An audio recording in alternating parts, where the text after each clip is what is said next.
we are going to update the user email from the front end. As you can see, I have registered using new Google account. That is why you see here as email required. Please add one. When I click on this link, it's going to open a component for me to enter my new email address. At the moment, it doesn't exist. So let's go ahead and then create that one. And for this one, we have done it many times. Therefore, I have already prepared the template with the logic already.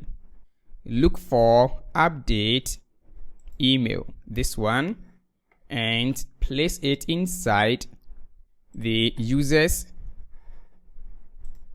And let's get into the app. Copy this. And here as update email.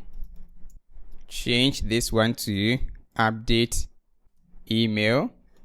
I think I have to resave.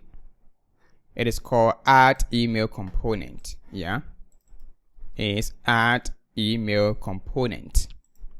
Now let's see the component. It follows the same principles: the formic, the mutation, and then the validation, and then the submit handler, our success messages, and then the binding for formic, and that is it.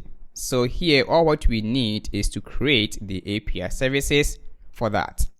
So let's get into I think the path for this one will change, so remove that.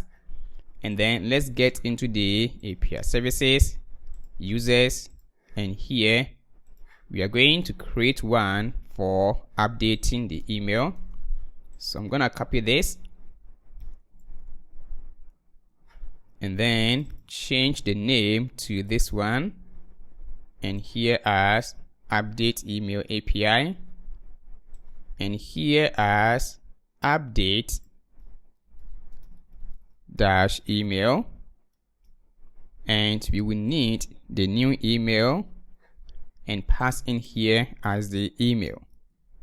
All right, so let's continue. Now in the update here, let's bring in this API. And now let's see. If I go to dashboard, click on settings and update email, well, the path is called add dash email, which is this one, supposed to be add dash email. Here we are going to enter the new email.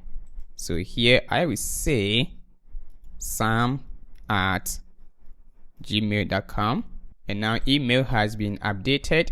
If I check my dashboard, have you seen that the email is gone? But I need to verify that email. So here, as you can see, it has been sent to that particular email. Awesome. What has left is the updating or uploading the profile picture.